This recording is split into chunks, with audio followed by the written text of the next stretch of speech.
Time for us to get our cricket expert J Arun Kumar, former Karnataka coach, into the team. Arun, good evening. Well, a captain, I'm talking about Tim Payne here, saying that the bowlers are failing because of skill, not much because of the track given to them. How much does that impact a team in the middle of a test match? Well, I personally feel, good evening, Rika, I personally feel they shouldn't be talking much about the team. I've heard there was a crosstalk between the coach and the captain, and there's some little bit of unrest in the team, but which shouldn't happen.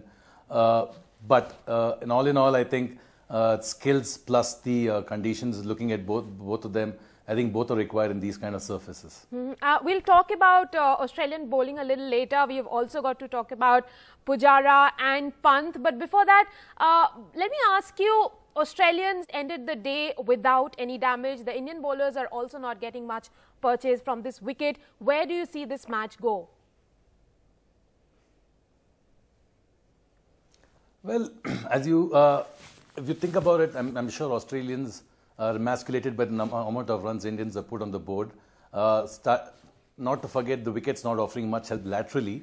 But of course, if the Indians can maintain the ball well, maybe it might start reverse swinging in the second half of the day tomorrow. And the history of the Sydney wicket says that it'll offer a lot of turn maybe after the second half of the day 3. So 4-5 might be important days, but I feel tomorrow is a very important day. The way we start, if we can get off to a good start, picking up a few early wickets, then we are completely in the game.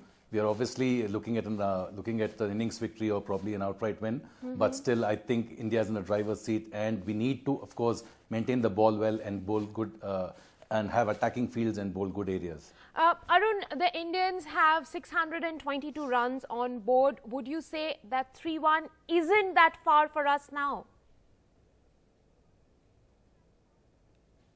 I certainly feel that. I mean, 3-1 shouldn't be too far. Anyway, there's no losing from here. It's only a win-win situation for us. But if the Australians manage to play, there are two ways to think about it. If the Australians can manage to play 2 days, that is up to day 4, then if Indians get batting, and even if we have a chance of giving them the follow-on, I don't think we will tire our bowlers or go for the innings victory. We will still bat on the 5th day.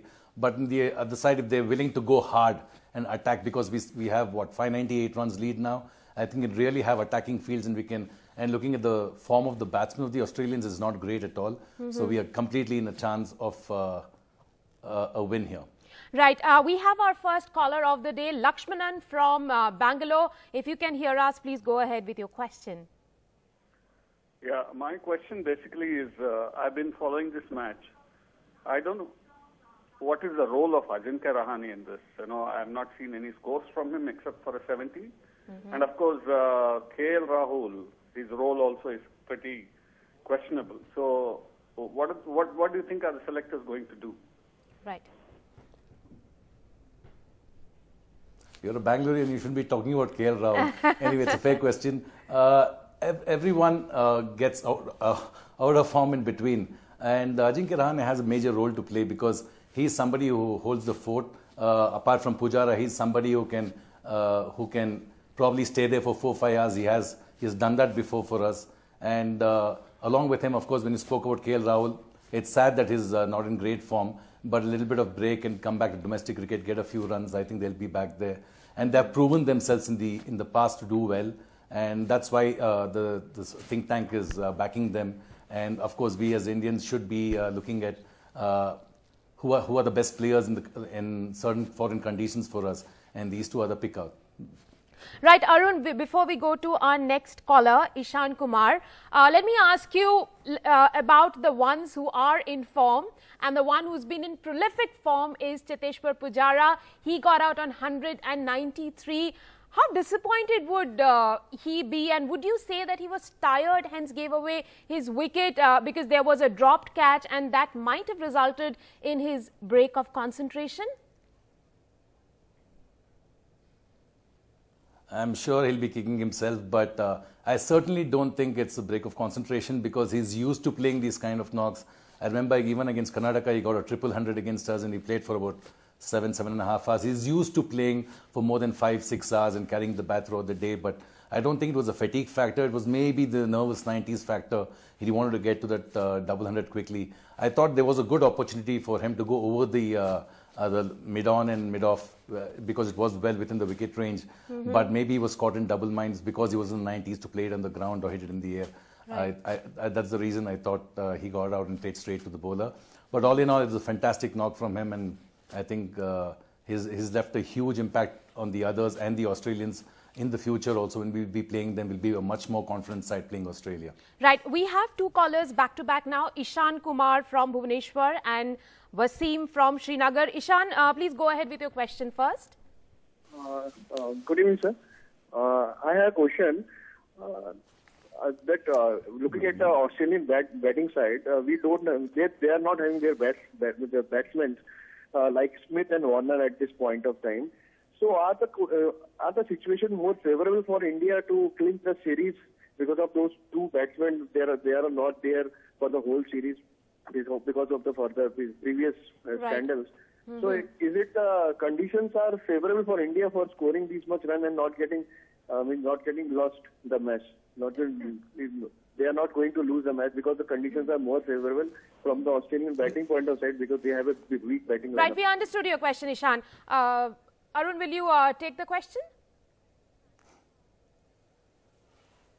Ishan, you're absolutely right. I feel they're a depleted batting side and nobody is in form. It's very important for the batsmen to be in form and get big hundreds. We haven't seen any hundreds from the Australians so far in the series. But yes, they will be missing Warner and the skipper Smith. But it was a great opportunity for these guys to make a big mark, the guys who've replaced them, but they haven't. I think their confidence level is completely down because India is doing well and these guys haven't been amongst runs. And we are definitely in the driver's seat and we're definitely looking for 3-1. We also have Wasim from Srinagar. Please go ahead with your question, Wasim.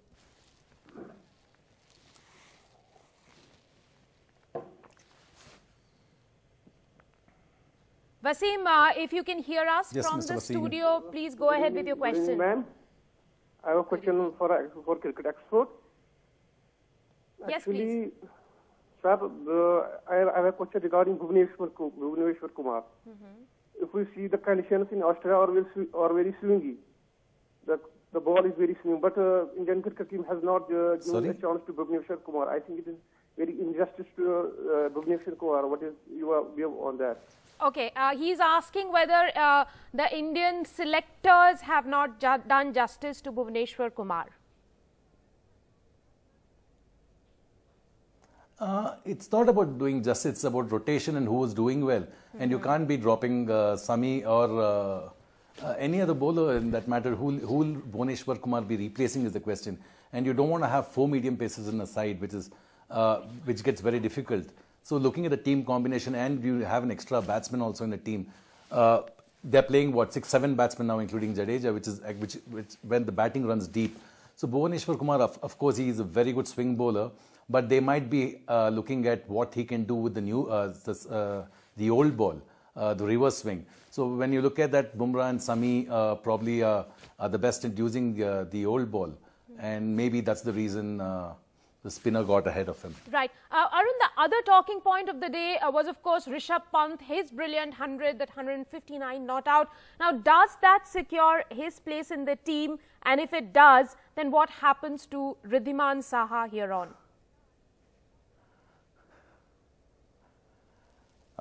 It's a tough question to answer.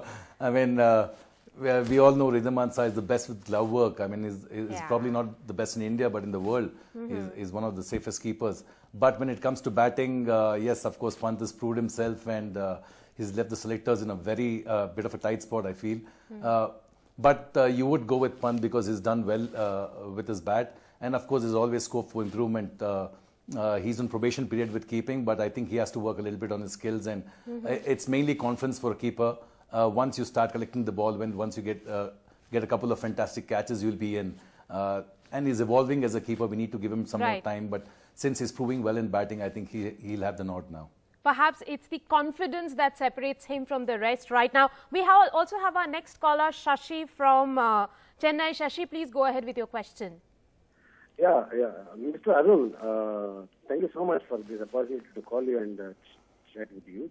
The point I want to make is, it's very pertinent that we note that we all go gala and we're very happy with the performance of all the Indians, the team, and it does well and all that. But my point, what I'm making is, see, it must have definitely a lot to do with the selection, the coach, the players, and there's this young blood which is getting a chance. And despite some fiddling somewhere where people say, okay, this guy has not done well, maybe there's a chance to replace and put some, So what's your question? Man and all that. So the point is, what in your view is a best case that is to carry on this setup of Indian cricket, if we can have? What is the best way the setup to carry on Indian cricket, you mean? Yeah. If this is the best, if current setup is the best setup. Yes, I think we're doing a good job with the setup, and I think it's for horses for courses theory they'll be using. And probably in India or the subcontinent when we play, we'll probably be looking at different cricketers because it doesn't offer much to fast bowlers, so we'll be playing an extra batsman or an extra spinner. So there are a lot of variables when you play in different conditions in different countries. So considering that, I think we have a good backup, starting from the under-19 kids to the India A and the other guys who are waiting eagerly to get their chance. But each and every continent or country will be playing. There will be a few changes. There will be a rotation policy where some of the fast bowlers will be getting rest and somebody else will replace them. But all in all, I think the setup is good where if every fast bowler or a batsman gets a break in between and then comes back stronger depending on the countries we play against. Let me tell our viewers that Arun is also a part of that integral setup of Indian cricket, grooming youngsters in Karnataka. Well, we have time. We are, okay, we have another caller right now. Suhas from Bengaluru. Please go ahead with your question. Sir, I want to ask about KL Rahul's performance. Now, what's the next thing that KL Rahul must do to come back to the Indian team? Because now, by his performance, now he may be dropped in the further series. So how should he come back? Should he play Ranji Trophy or should he concentrate more on the ODI team? Right. It's a question about your protege, Arun. Please go ahead. Yeah. Well, we all know that, and I'm sure even KL Rahul knows that we've had a word about it, that he's not in the best of form. But yes, there are one-dayers, and it'll give him an opportunity and the license to go after the bowling and just free his arms. I think when somebody is skeptical about their own game, that puts them in the most difficult situation that KL is in now. He doesn't know whether to play an attacking game or a defensive game. But the one-dayers, I feel, will give him that opportunity, the first 15 overs to free his arms and then get his rhythm back. And from there, he can be a different guy altogether. He might get his rhythm back from the one-dayers. So we shouldn't lose hope so early. And knowing how dedicated he is towards the game, I'm sure he'll make the best use of it.